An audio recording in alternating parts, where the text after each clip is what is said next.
Eli Tomac, Gold Coast. It's been 2 weeks since we spoke in Vancouver. So run me through the last 2 weeks, what you've worked on, what you've improved, what you've been doing. Is this night and day difference from where you were in Vancouver? No, not night and day difference. What I was doing was running around avoiding rain on the West Coast for 2 weeks. So that was really frustrating because it was like raining when we were in Vancouver. Of course that was fine, we're indoors, and then I go back home, it's raining, and then and then I go to Arizona early and it's raining. So really I got in some good motocross practice, some good turn track practice, and like 2 days of Supercross. So just trying to be getting a little bit of everything in right now. This is maybe a weird question, a tough question, I don't know. Vancouver was great, a dream debut on the new bike, exactly what you'd want, except, is it? Like, because these are learning races, you're meant to take stuff from it.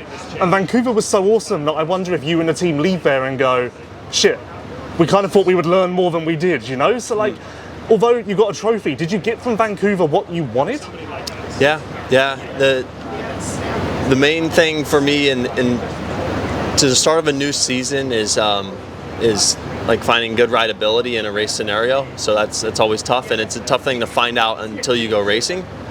I've done plenty of misses in my past on assuming I'm all good to go before the races, the season starts and whatnot, and just having bad results. So for me, I was super happy with multiple areas like starts, rideability on the track, and just how the bike raced, period. You've mentioned your misses in the past to me a couple of times now. You're obviously conscious of those. They obviously happen, so they're on your memory. How do you not focus on that too much and almost overemphasize not making the same mistakes with this new team? It's all obviously about finding a balance. Yeah, it's finding a balance.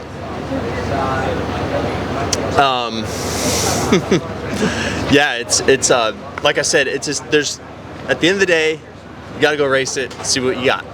How does the control over the situation that you have at KTM compare to other teams? Do you feel like if you say you want this, or you want to do this, or you want to try this, you've got more freedom than in other places, or is it fairly comparable? Like, how does this team run in I'd say respect? It's been comparable. It's been comparable. So they've been very fitting to any requests that I've had, and of course they've given me certain requests and made it happen. Just to go the clutch. But yeah, they're on it. It's been good. So what comes up for you? What is the next thing for you to work on, fix for Anaheim 1? Because once you get back from here, I presume it's go time on boot camp, testing, and all of that fun stuff. Actually, when is your boot camp? Have you done that? Or is it coming up? My boot camp is called 15 Years of Base. Oh, okay, yeah. Okay, yeah. That would work, I would guess. Yeah. You know what? So physically, I'm not worried about doing these races. I think they serve almost a better benefit to me right now. And so yeah, what do we work on? Just I don't know yet. Like, that's why we're here racing, to see what we need, race against the guys, and just try to keep improving. Well, to go back to my second question, it's late November and you say you don't know yet. So is that a worry? I mean, maybe I'm just an overthinker and I would melt in your position, but I would feel like I would want to know an exact plan of what's coming up, what we need to do. Are you just a bit more relaxed? There's no alarms going off right now. Yeah. Like no fires to put out. So. And I'd imagine you've been in Novembers in the past where there's plenty of fireworks and plenty of alarms. Yeah, there has been, yeah.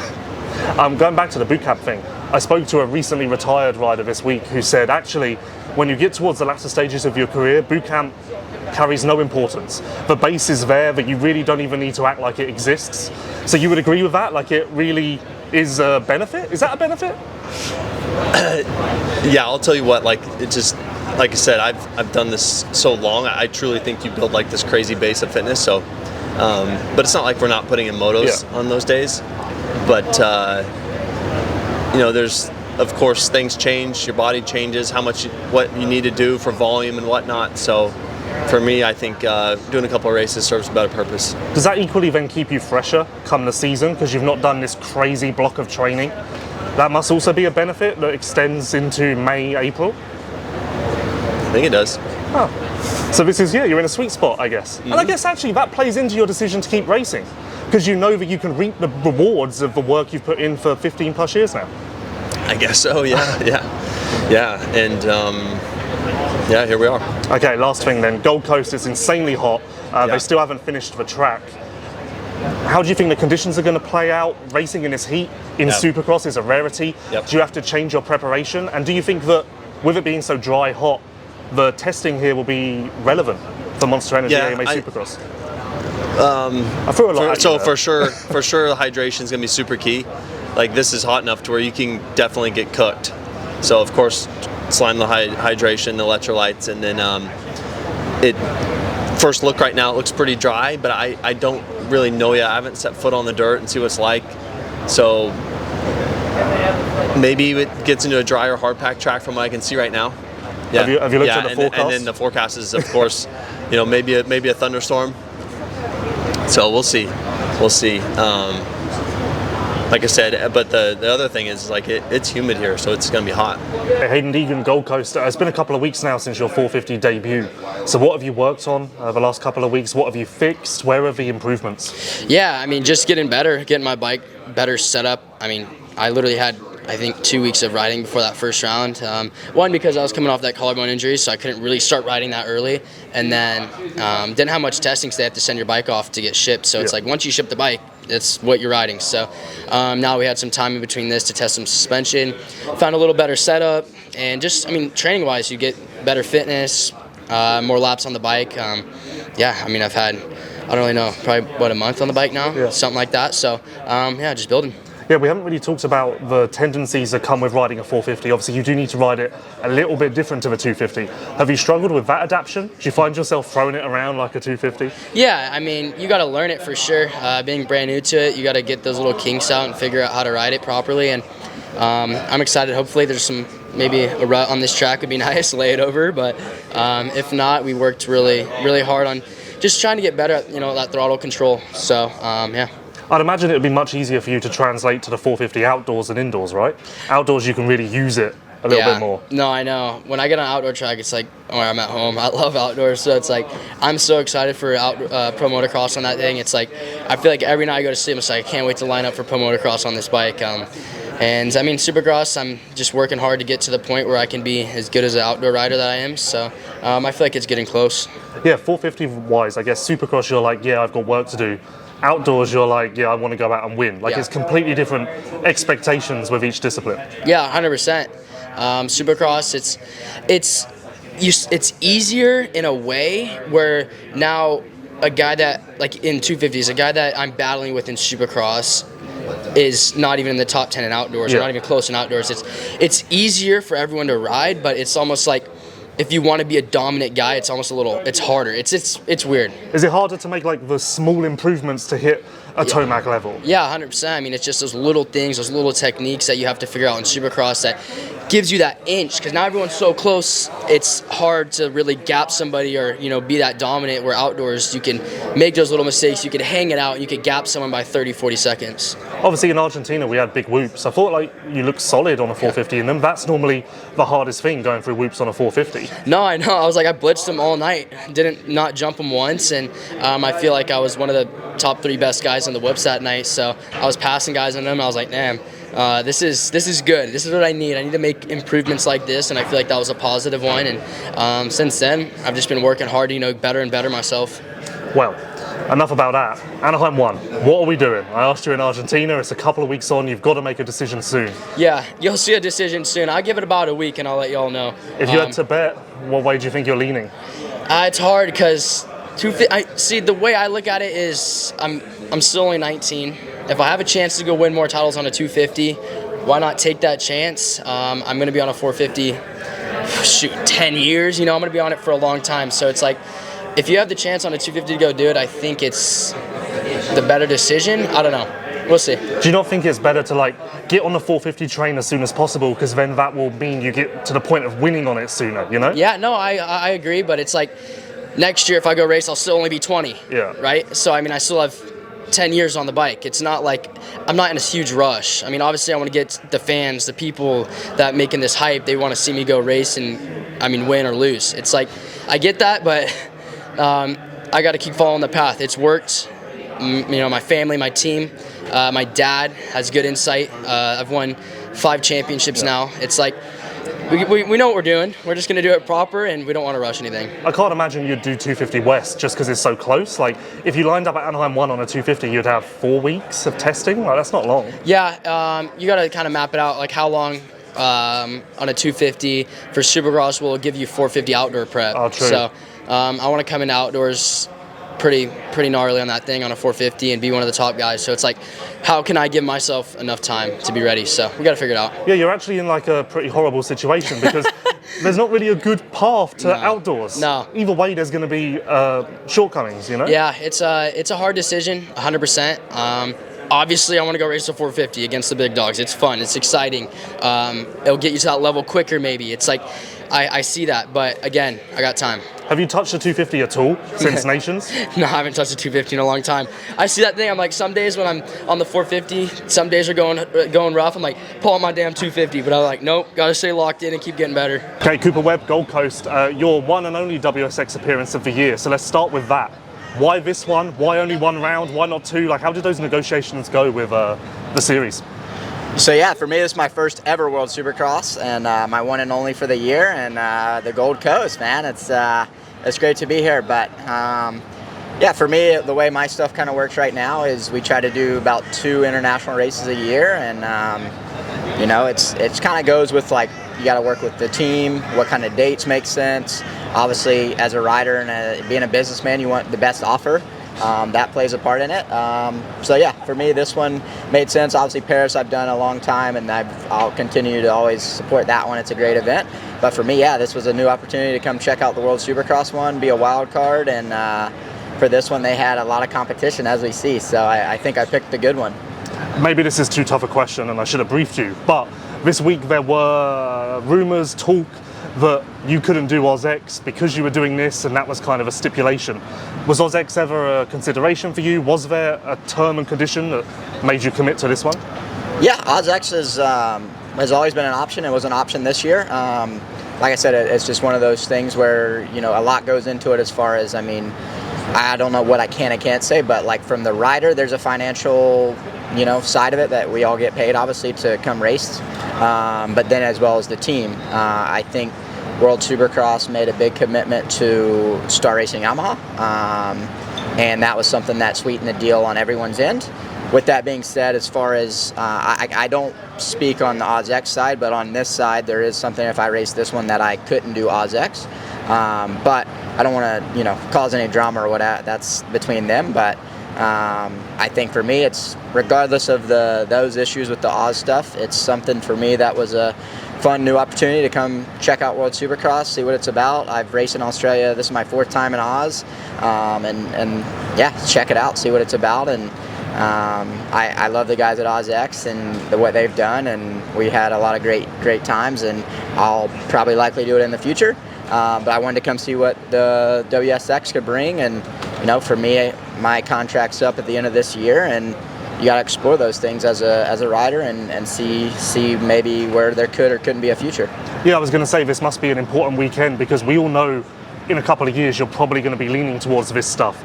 So I imagine as well as racing and learning about the bike, you're also kind of keeping your eyes and ears open to see if this is worth your time. Oh, 100%, right? You come and every event's unique in its sense of it's not in America, so there's a lot of logistics that go behind it all. Obviously, the travel as a rider is a lot, but that's the littlest part, you know, for these mechanics, for the teams, the logistics, the shipping, all that. Like, so there's a lot that these promoters and series take on behind closed doors that people don't see, and it takes a lot of logistics and money to make it happen. So yeah, obviously for me, like I said, I love where I'm at. I've always done off-season races. I've always enjoyed doing them.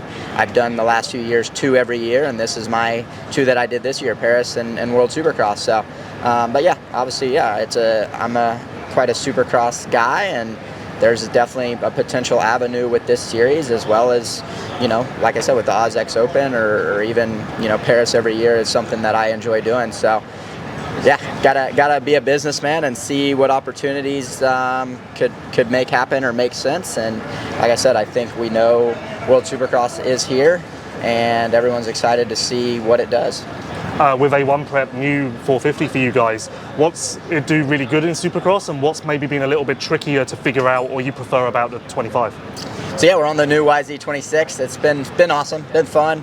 They've made a lot of improvements that I personally like, and with that, you kind of learn what is good in Supercross, what isn't.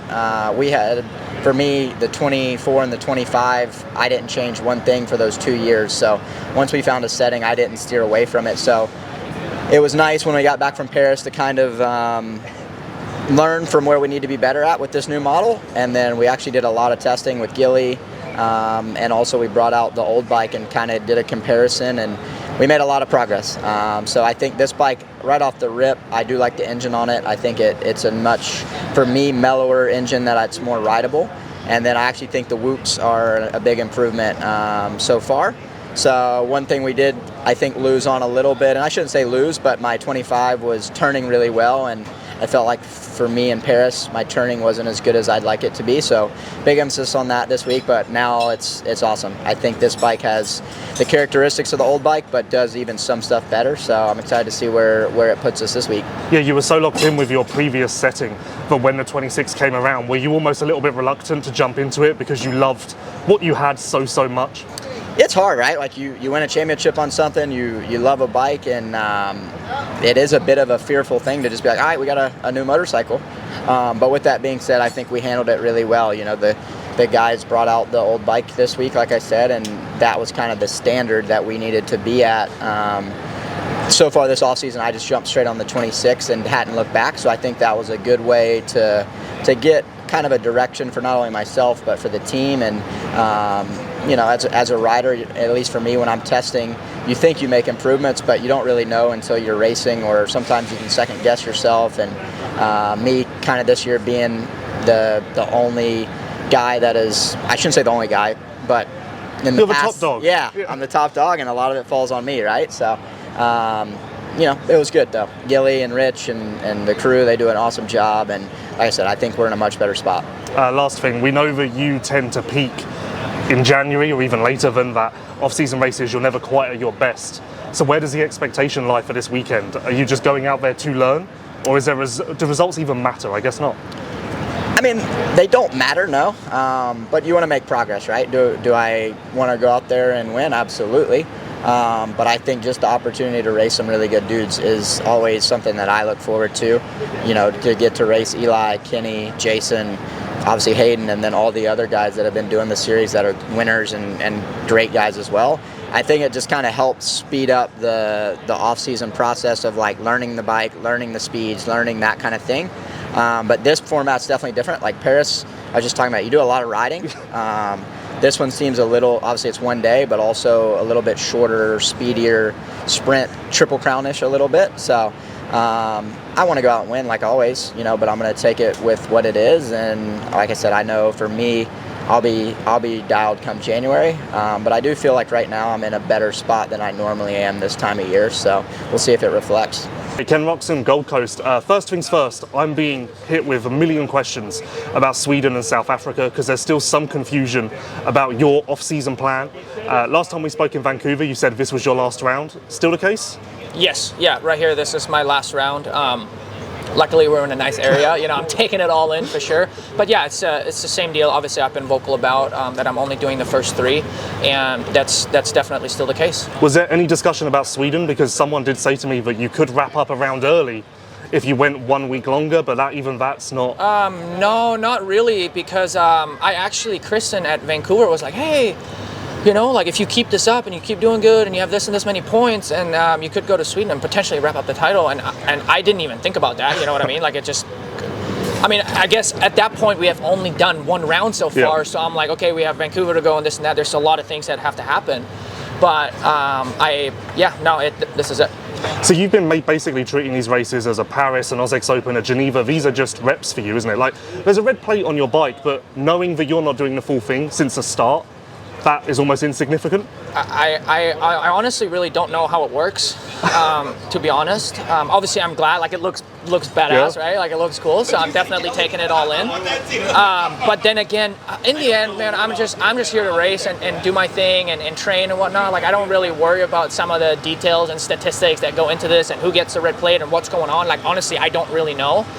But then, of course, it is a bummer when you leave, or if you leave Australia and you still have the red plate, and then you kind of just stop racing. But again, I guess it is what it is. You know what I mean? I don't know. I'm in this boat and I'm just riding it, I guess. And I'm gonna go race here, have a good time, go home, and I guess spent the month at home before Anaheim starts. Yeah, how's the A1 prep going? You had 2 weeks between Vancouver and here. Did you make steps? Are you even trying to make steps at this point? No, not at all. I've left my bike the same. I actually had a couple of really good days riding at home, and realistically, yeah, it's been 2 weeks since we've raced, but it's only really been 1 week because I did leave Sunday. The last time I rode was Friday, which, by the way, it's only been a week, but it feels like I haven't ridden in 3 weeks.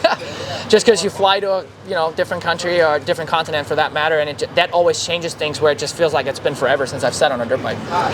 But no, I have not tested. I haven't done anything. I've been feeling really good, and my bike's been good, so I'm honestly just putting in laps and being comfortable and confident. So everything's the same. A Supercross is never raced in this heat, obviously just because it's a night thing normally, but it's going to be really hot tomorrow in practice and even at night. So does that change any of your preparation, any of the bike settings? Do you have to factor that in, or is it just go racing and it will be a little bit harder?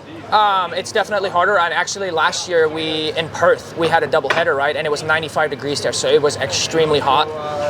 It makes it a lot tougher. Once you add heat, also in motocross, but especially in Supercross, since it's such high heart rate, it makes the world of difference. But in the end, the prep, like the bike, everything stays the same. And honestly, we've kind of been having so much fun here that I kind of you forget almost to hydrate, So I'm really like trying to get on it because I sweat pretty bad anyways. So I think mainly it's the body that has to not get dehydrated, because even in practice, like, you come in and this is the hot time right now, and it's not like we can come into an air-conditioned room, you know what I mean? So yeah, trying to stay hydrated and fueled up that way is definitely going to be key. Last topic, something completely random.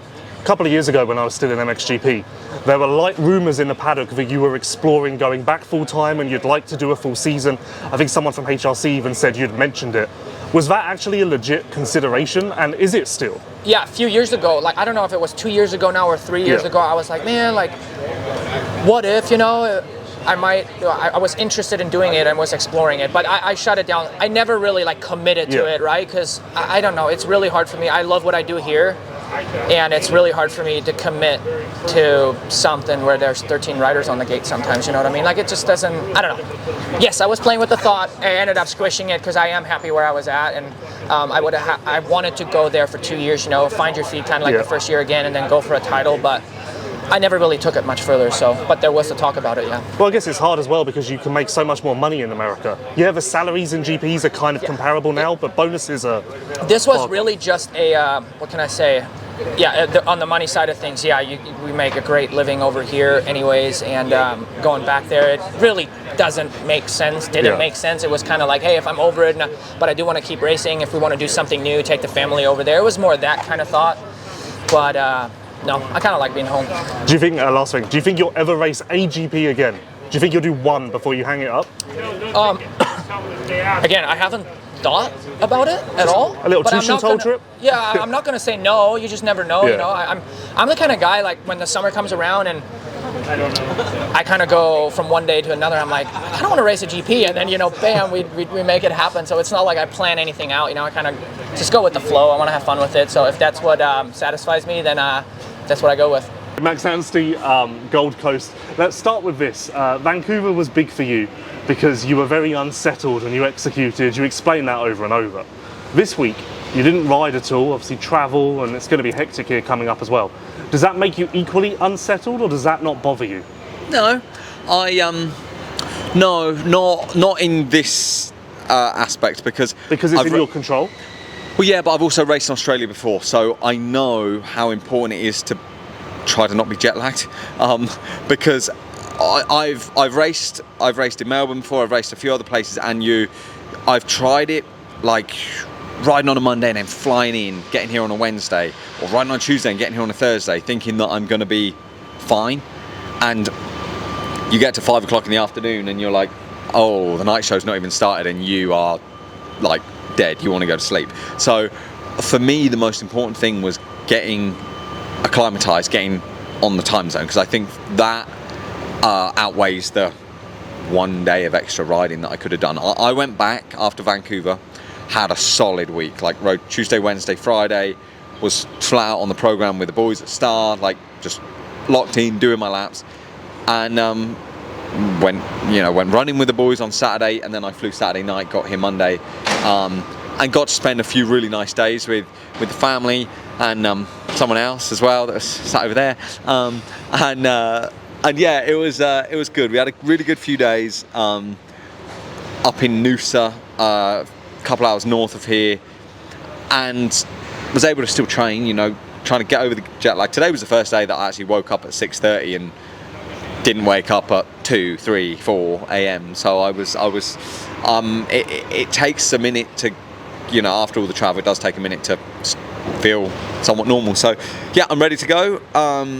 Had a good few days of training, and yeah, excited for this weekend. I know it's going to be, again, a lot of travel after this. So if I'd come in super late for this one and been jet lagged, then we go straight out of here and go to Sweden next week, you run the risk of getting ill and, running yourself down. So it's all pros and cons. Super complicated question that I've never even thought of before. All right. If you continue as the way you are, and there's a long road to go, maybe you can wrap it up in Sweden a round early.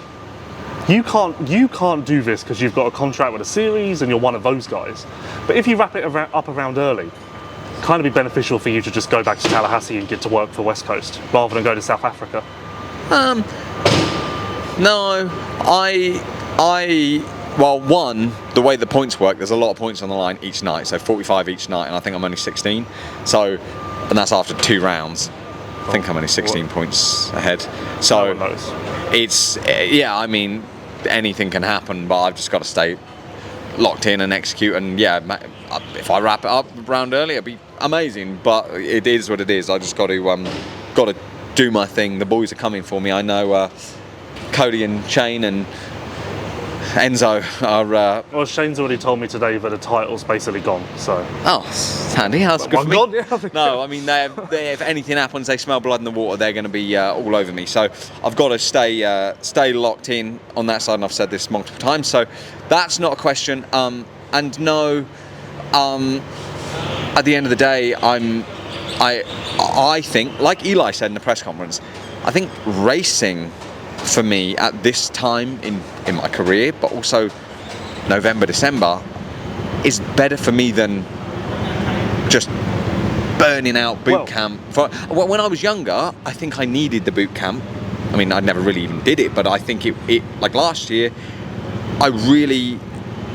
it was great. I wish I would have had more of that when I was younger in the 250 class. But being a little older, I think gate drops, missing so much time racing last year, I think the gate drops, the intensity, but also the mental side that I've even overcome in Vancouver, but even here, doing interviews, doing the press conferences, you get it's a different feel. That whole side of it is really valuable for prep for next year too. You're getting acclimatised to the noise. Yes, exactly. And running a red plate. And there's a lot of noise in this series because they are trudging you out as the SX2 perfect season. There's a lot of media stuff we're doing, and if I have to hear them talk about your perfect season, we're 2 rounds in. With all due respect, Max, a lot of riders have won the first 2 rounds of a championship before.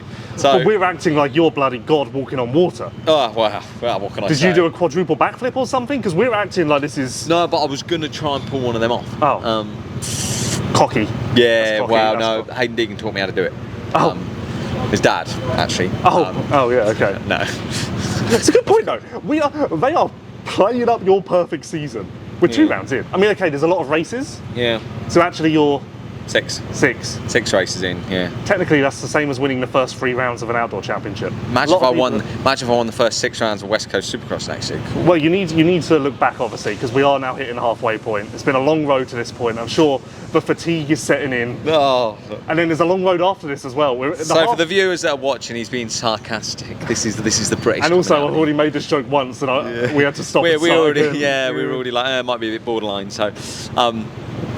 What was the question? Was there a question? I don't know. Or was I just talking? You were just waffling, yeah. I think I was just talking. Was there a question? Fatigue setting in or something. Oh yeah, I was making jokes. Yeah. Okay, back on track. There was a question, but I forget it.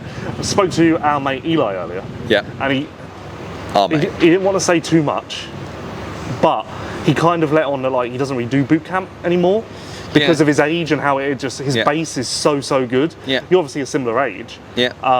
Do you feel that your base kind of never goes away? Similar? Yeah, definitely. And also the older you get, the body responds differently. But like you said, I think the stress of racing mentally and the stress of even a championship, the stress of executing the starts under pressure, all this perfect season waffle, which is.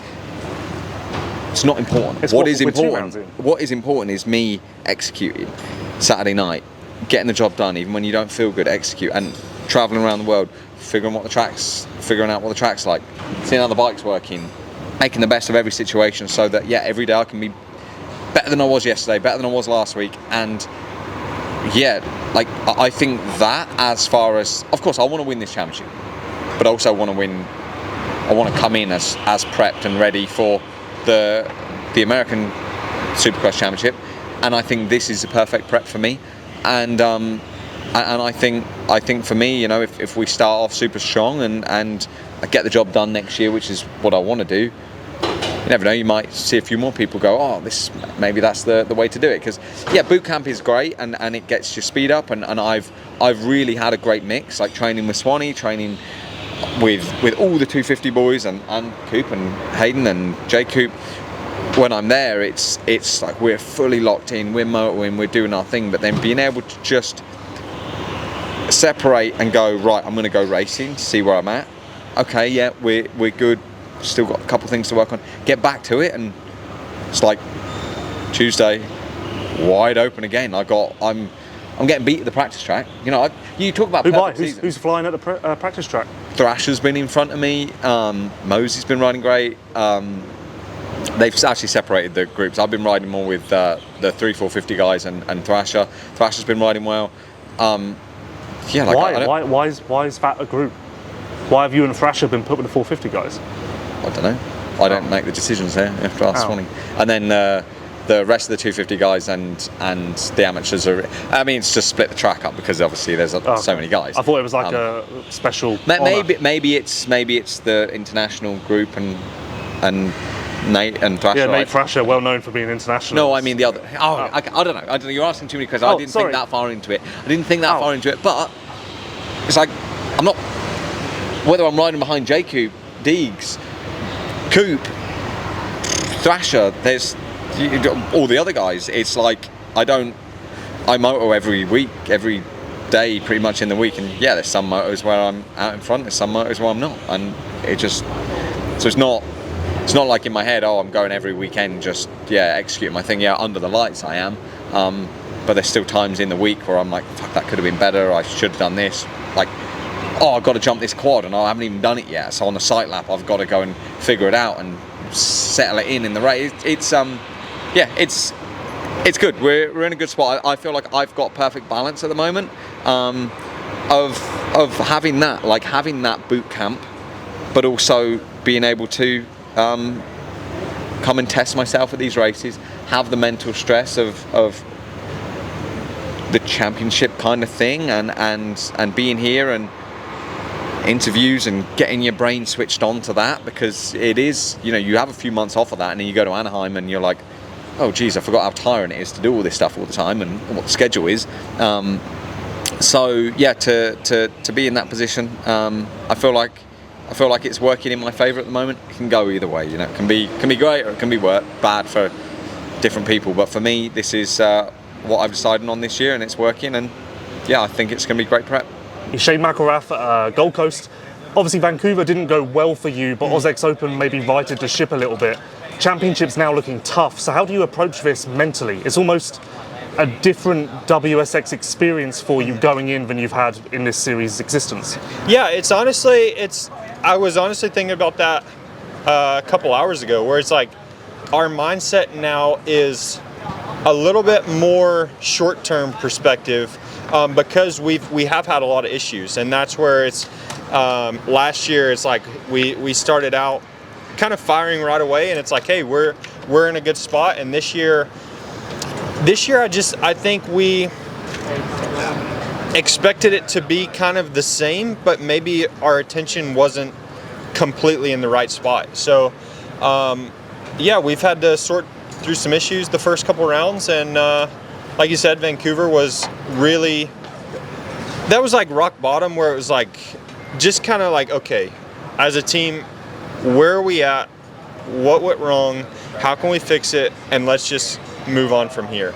And so really since then, it's been really productive. It's like the communication has been spot on. We've made some great changes. We've learned a lot. It's like stuff changes year to year, and that's where it's like, yeah, we've had to make some changes. So we're in a good spot here, and that's where like it's almost like short-term perspective is in like, hey, we're here to be on the podium. We need to continue to be consistent with our results, or restart. Felt like Argentina wasn't too bad, but we took a step back from there, and that's where it's like, all right, we need to get back to where we lay a good foundation. And I feel like last weekend in Melbourne we kind of did that. It was like, hey, the riding is really good. We need to put the whole package together. We worked on our starts a lot this week. We actually learned where we kind of went wrong, and there were some parts that were different that we didn't know were different, and they weren't labeled. So it was kind of. How do you not know that they're different? Well, kind of to the naked eye, you can barely tell, but the parts all came together in the same packaging, and yeah, we just the guys in America, they have kind of already went through that, and the guys in Australia, they had no idea about that. So it was just kind of learning as a team this week. We brought our American knowledge over here, like, hey, this is what we found. We don't know why it's like this, but we also have questions, but all we know is some of these parts are different. And so they had to kind of look into them and figure that out. So my clutch is working a lot better now. I'm not crazy. I got some repetitions in, and yeah, we're here to race. It's like we're in a good spot with the bike now. After Vancouver, we got some good riding time in, just to build some certainty. And yeah, we're here to race this weekend and not test. Is this hard though? Because like, I could put a positive spin on all of this and say you're working towards A1. All of this information will come in handy. Yeah. Well, actually, it won't. Yeah. And now the title is maybe a tiny bit of a long shot. There must be a part of you that sees this 250 period as, to put it bluntly, a waste of time. It can definitely be seen like that, and I think after Vancouver, it was maybe more evident that was the case. But at the end of the day, it's like, hey, we have a job to do. We are looking forward to A1, but at the same time, it's like we're using the bike time we have right now. We're using the gate drops. It's like, yes, I want to win here in Queensland. I want to win in Sweden. I want to win in South Africa. And we're using all this time to look forward to A1, even though we don't get to do our normal boot camp stuff. So it's like all my training right now will be like doing my training in the hotel when I can do it. Anytime I'm on the bike, it's like, hey, we need to take advantage of as much time as we can there. And yeah, we do have a long-term perspective, but in the short term, our job is here and right now. I just wonder, and I know I've asked you this before, but I think I would panic and I would find it really hard to remain calm and just maintain that wider perspective. But I guess that's why you're an athlete. You kind of have to train yourself to not let the highs and lows or circumstance interrupt your path. Yeah, well, and I think that's where a lot of the guys that kind of do the off-season races. Like last year, it really hit me when I showed up to A1. It was a Honda 450. Like I hadn't been on the bike but about three or 4 weeks, and so there was so much new coming into A1 from a team and a bike perspective, but from a racing perspective, it's like, oh dude, this is just another race. Like I've had 15, 20 gate drops lately. So it's like, from a racing perspective, it's, there almost is no downtime. And that's where in years past, when we used to have October, November, December off completely of racing, and then you show up at A1 and you're like, do I remember how to race? That's not really the case anymore. And so now the only thing that changes is seat time on the 450, which we are getting some seat time, so it's not completely apples to apples. But yeah, we show up to race, and it's like our fitness will improve once we start back racing the US series, just with that being a longer schedule and kind of having the consistent riding schedule of like fly home Sunday, recover Monday, ride Tuesday, Wednesday. Like we'll actually get to put in the time then. Whereas right now it's kind of show up, do what you can, move on to the next place. And the schedule is a little bit looser here, but we have 20 to 30 hour travels in between each round. So that really plays a big part of it.